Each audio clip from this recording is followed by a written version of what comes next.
Hello, আসসালামু আলাইকুম। Welcome to the Nexus media. সবাইকে স্বাগতম, যে জায়গা থেকে দেখছেন। আমি রেজা বলছিলাম।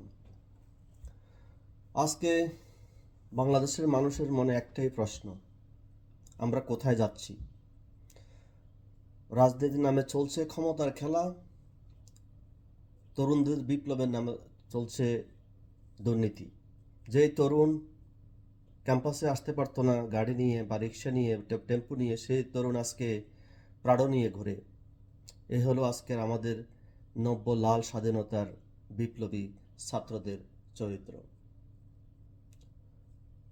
সম্প্রতি আপনারা দেখেছেন মির্জা আব্বাস একটি কথা বলেছে, যদিও আমি মির্জা আব্বাসকেই ব্যক্তিগতভাবে পছন্দ করি না, কারণ আমি মির্জা আব্বাসের এলাকায় 1990 সাল থেকে 2006 সাল পর্যন্ত ছিলাম। সে একটা কথা বলেছে, সেটা হলো বাংলাদেশের এই সরকার ক্ষমতায় আসার পর 90,000 কোটি টাকা পাচার হয়েছে। এটা কি ভয়ঙ্কর, যদিও সত্যতা যাচাই করা যায়নি। আর বাংলাদেশে এই ধরনের গুজব সবসময় থাকে, সব সরকারের বিরুদ্ধেই থাকে, যদিও পরবর্তী যে সরকার আসে সেই কোনো আহ, তদন্ত করে না বা এটা নিয়ে কোনো কথা বলে না। যদি এই অভিযোগ সত্যি হয়ে থাকে তাহলে এক ভয়ঙ্কর অবস্থা। আমরা অনেক শুনেছি গত 15 বছর আওয়ামী লীগের আমলে কোটি কোটি টাকা পাচার হয়েছে, কিন্তু আজকে এই ক্ষমতা আসার পর, এই সরকার ক্ষমতা আসার পর আমরা কোনো পাচারের টাকা ফিরে এসেছে বা ফিরে নিয়ে আসতে পেরেছে বলে কোনো প্রমাণ দেখাতে পারেনি।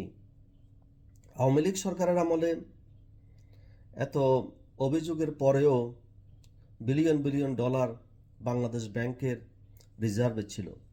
আজকে সেই রিজার্ভের কী অবস্থা বাংলাদেশের সবাই জানে। আওয়ামী লীগের বিরুদ্ধে অনেক অভিযোগ, করাপশন, গুম ইত্যাদি, কিন্তু তাদের যে ভালো দিকগুলো আছে সেগুলো নিয়ে কেউ আজ আর আলোচনা করে না। বর্তমান সরকার একটা কথা বলেছেন, ট্রুথ কমিশন, যে ট্রুথ কমিশন করে তারা আওয়ামী লীগের বিচার করবেন। কিন্তু যখন ট্রুথ কমিশন গঠন করা হবে, শুধু আওয়ামী লীগ কেন, সবার তো বিচার করতে হবে। আমরা তো কেউ ভুলে যাইনি বাংলাদেশে বিএনপি যখন 3বার ক্ষমতায় ছিল, 3বারের দুর্নীতিতে চ্যাম্পিয়ন ছিল। তারা যখন 2001 সালে ক্ষমতা এসেছিল, কত হাজার হিন্দুকে হিন্দু বাড়ি জ্বালিয়ে দিয়েছিল, কত হাজার মহিলাকে ধর্ষণ করেছিল, এবং তাদের তিনবার ক্ষমতায় গিয়ে কত হাজার মানুষকে হত্যা করেছিল। আপনারা তো ভুলে যাবেন না আহসানুল্লাহ মাস্টার, কিবরিয়া, 21শে আগস্ট গ্রেনেড হামলা, রমনার বটমূলে হামলা, বাংলাবাইয়ের নির্বিচারে হত্যা এবং সারা বাংলাদেশে বোমা হামলা। এর কোনো কি বিচার আজও হয়েছে? আর বিচার হবে কি? তাইলে এটা কি বৈষম্য নয়? আপনারা ট্রুথ কমিশন গঠন করবেন, শুধু আওয়ামী লীগের বিচার করবেন? বিচার যদি করতে হয়, বিএনপিরও বিচার করতে হবে, জাতীয় পার্টির বিচার করতে হবে। আর জামাতের কথা তো নাই বললাম। ওদের যে গৃহীত অপরাধ 1971 বা 1971 সালে করেছে, 30 লাখ মানুষকে হত্যা করা এবং 2 থেকে 3 লাখ মানুষ, নিরীহ মহিলাকে ধর্ষণ করার সাথে তারা সরাসরি জড়িত ছিল। তারা ছিল main collaborator with Pakistan army. আজকে বাংলাদেশের যে আইন বা বলেন, law should be equal for everyone, কিন্তু আপনারা দেখেন বৈষম্য কোথায় নাই। যখন জগন্নাথ বিশ্ববিদ্যালয়ের ছাত্ররা আন্দোলন করে, তাদের উপরে ডান্ডা মারা হয় এবং তাদেরকে টিএসএল মারা হয়। অন দ্য আদার হ্যান্ড, যখন হাসনাত বা সাজেদারা আন্দোলন করে যমুনার মুখে আওয়ামী লীগকে ব্যান করার জন্য, তাদেরকে দেওয়া হয় ঠান্ডা কুয়াশা পানি। What a shame! আইন কি সবার জন্য সমান না? এটা কি বৈষম্য না? তারা আন্দোলন করেছিল গত বছর কোটার বিরুদ্ধে, বৈষম্যের বিরুদ্ধে। এখন বৈষম্য কোথায় নাই? যে দেশের আইন ব্যবহার করা হয় দল বা মেরিট, দলের মেরিট অনুযায়ী, যদি আওয়ামী লীগ করে সবই খারাপ, অন্য দল করে সবই ভালো, সেই দেশে তো গণতন্ত্র বলা যায় না, ডেমোক্রেসি বলা যায় না, রুল অফ ল বলা যায় না।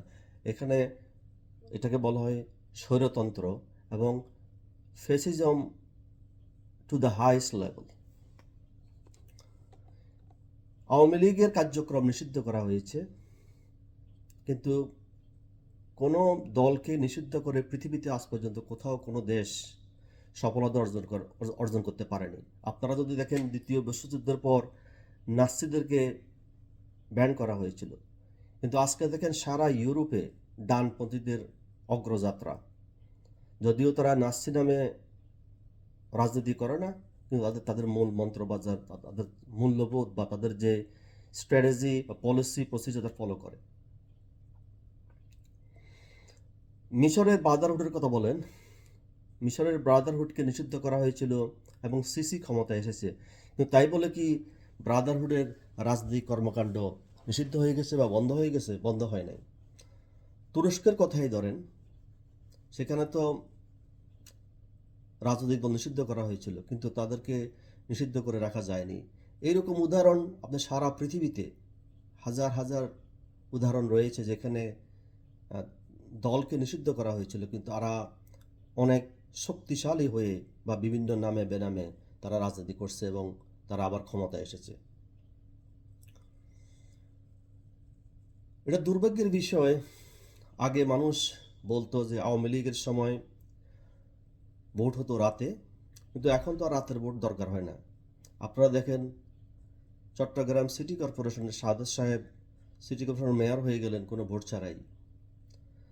Same is going to B happen for Dhaka south. আমি যতটুকু জানি যে ইশরাক সাহেব is fighting to become a mayor without any election. এটাই কি ন্যায় বিচার? এটা কি বৈষম্যহীন বাংলাদেশ? আমার কাছে মনে হয় এটা হিপোক্রেসি বা ভণ্ডামি, অন্য কিছু নয়। এই সব দল, তাদের কোনো নৈতিকতা নেই, তারা কোনো সত্য কথা বলে না, তাদের কোনো ইথিক্স নেই, তাদের কোনো ভিশন নেই, তাদের কোনো ভ্যালুজ নেই। আপনারা যদি দেখেন যে তাজুল ইসলাম আজকে যেই ট্রাইব্যুনালের হেড, উনি যুদ্ধ অপরাধের মামলায় উনি আসামি পক্ষের প্রধান কৌশলী ছিলেন বা আইনজীবী ছিলেন। আজকে তিনি আবার সরকার পক্ষের প্রধান কৌশলী। এর থেকে আপনাদের মনে কী প্রশ্ন জাগে বা সাধারণ মানুষের কী প্রশ্ন জাগে যে এই আদালত একটা ক্যাঙ্গারু আদালত, যেখান থেকে মানুষ কোনো ন্যায় বিচার পাবে না।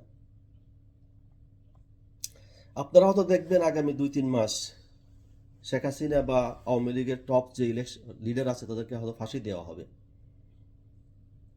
কিন্তু এই ফাঁসি কি কার্যকর হবে? আর যদি ফাঁসি কার্যকর হয়, আওয়ামী লীগের কার্যক্রম বন্ধ করা যাবে? আওয়ামী লীগ যদি মানুষ সাপোর্ট করে, they will come back with more forceful with power. একটা মনে রাখতে হবে, জনগণ কখনো বিশ্বাসঘাতককে পছন্দ করে না, তারা বিশ্বাসঘাতকতাকে কখনোই ক্ষমা করে না।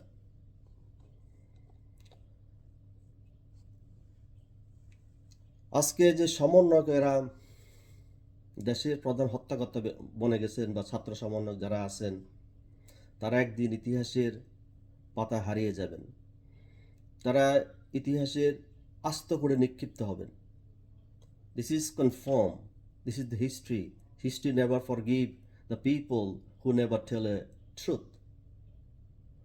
বাংলাদেশের মানুষ শান্তিপ্রিয়, তারা most of the time they live in peace and harmony. তারা শান্তি এবং সৌহার্দ্যের মধ্যে বসবাস করে। কিন্তু যখন দেখে তাদের ধৈর্যের বাঁধ ভেঙে যায়, যখন অনিয়ম, অত্যাচার, ষড়যন্ত্র সব জায়গায় খুঁটি গেড়ে বসে, তারা প্রতিবাদ করে, তারা জেগে ওঠে, তখন তাদের কেউ আটকাতে পারে না। আপনারা তার প্রমাণ দেখেছেন 52-র ভাষা আন্দোলন, 69-এর গণ আন্দোলন, 71-এর স্বাধীনতার আন্দোলন এবং 91 এবং 2024-এর প্রত্যেকবার জনগণ জয়ী হয়েছে, কোনো কূটকৌশল জয় হয় নাই। আজও আশার আলো নিভে যায়নি। আমরা দেখব, অপেক্ষা করব, কারণ ইতিহাস কাউকে ক্ষমা করে না। সত্য, সাহস আর স্বাধীন ভাবনার জন্য সাবস্ক্রাইব করুন। Thanks for watching. আসসালামু আলাইকুম।